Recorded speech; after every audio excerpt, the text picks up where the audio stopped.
আসসালামু আলাইকুম সুপ্রিয় দর্শক, এটা হচ্ছে মা মেডিসিন এবং আপনাদেরকে একটি গুরুত্বপূর্ণ বিষয় জানানোর জন্য এবং তুলে ধরার জন্য, সচেতনতার জন্য আমি ভিডিওটি করেছিলাম। এই দোকানটি হচ্ছে মা মেডিসিন কর্নার, একদম 0 পয়েন্টে দেবনাথ ফার্মেসির পাশেই। এবং এটি হচ্ছে 0 পয়েন্ট, যে হারিস চৌধুরী বাজার রয়েছে, হারিস চৌধুরী বাজারে 0 পয়েন্টে এই দোকানটি রয়েছে। মা মেডিসিনের মালিককে তো আপনারা দেখতে পাচ্ছেন, দীর্ঘদিন ধরে আমাদের এই বাজারে সোনার সহিত ব্যবসা করে আসছে। তার এই দোকানে একটি দুর্ঘটনা ঘটে গিয়েছে, সে নিয়ে বিস্তারিত আপনাদেরকে জানাবো। সুপ্রিয় দর্শক, গত সোমবার এই মা মেডিসিন কর্নারে ঘটে গেল একটি দুর্ঘটনা। আপনাদেরকে এই দুর্ঘটনা সম্পর্কে বিস্তারিত জানানোর জন্যই আমি ভিডিওতে এসেছি।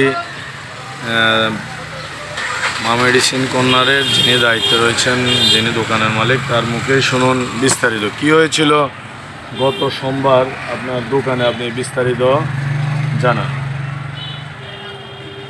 আমি রবিবার সকালবেলা দোকানে আসছি, আসার পরে আমি ওই দিন দুপুর 2টার পরে দোকান অফ করে ফেলছি। আমি একটা কাজে গেছিলাম রামগতিতে।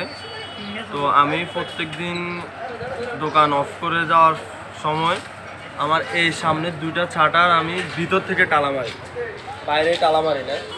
তো আর এই শাটারগুলোর বাইরে টালা মারি। তো আমি সোমবার দিন সকাল আনুমানিক 8:40 কিংবা 50-এর দিকে দোকানে আসছি। তখন আমি এই 2টা শাটারের তালা খুলে এখান দিয়ে ভিতরে ঢুকে আমি এই শাটার 2টার তালা ভিতর থেকে খুলছি। খোলার পরে এখান থেকে শাটার ঠেলতেছি, শাটার উঠতেছে না। তো আমি ভাবলাম যে আমার স্প্রিংয়ে সমস্যা করতেছে। তা আমি আমার কাঁধের থেকে ব্যাগটা আমার এই চেয়ারের মধ্যে রেখেছি, চেয়ারটা এখানে ছিল।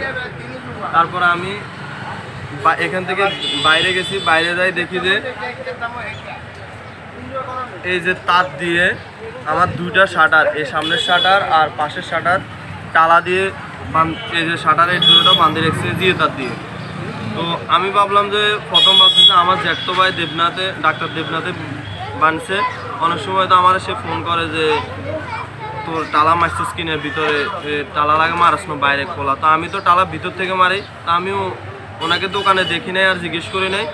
আমি এর ভিতরে আসি, শাটারের থেকে এই জিয়ে তারটা খুলে শাটারটা উঠাই দেখি আমার স্যারে আর কোনো ব্যাগ নেই। তারপর আমি দৌড়ে এদিকে সেদিকে দৌড়াদৌড়ি করছি, দেখতেছি কাউকে দেখিনি। এখান থেকে আমার ব্যাগটা নিয়ে চলে গেছে। সেম আমার সামনে যে দোকানটা আছে, বিকেশ দোকান, হারুন ভাইয়ের দোকান, ওনারও ঠিক একইভাবে এই সামনের এই 2টা শাটার এবার এই যে তার দিয়ে বাঁধে রেখেছে। সামনের 2টা শাটার আমার মতন সেম একই সময়।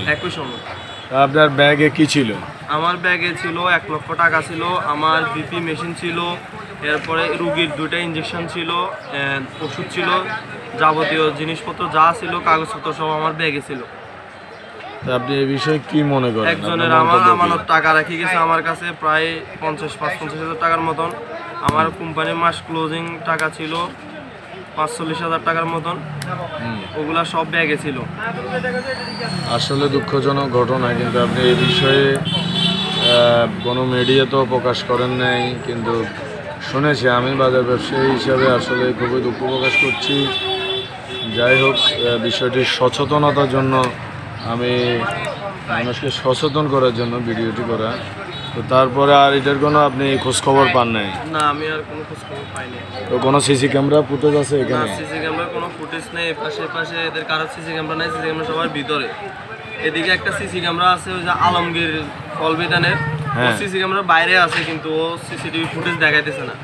বলতেছে সিসিটিভির ফুটেজ নাকি সমস্যা, মেস্তরি লাগবো, মেস্তরি আনি ঠিক করতে হবো, তারপরে সিসিটিভি ফুটেজ দেখাইতে পারবো। তার মানে দুঃখজনক ঘটনা, 1 লাখ টাকার উপরে আপনার নিয়ে গেছেন।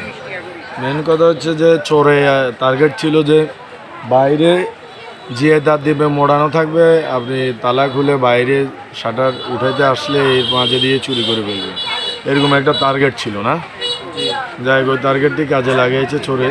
যাই হোক, আপনারা সচেতন থাকবেন, কারণ অভিনব পদ্ধতিতে ইদানিং চোরেরা চুরি করছে, ডাকাতি করছে। আপনারা সচেতন থাকবেন, সবাই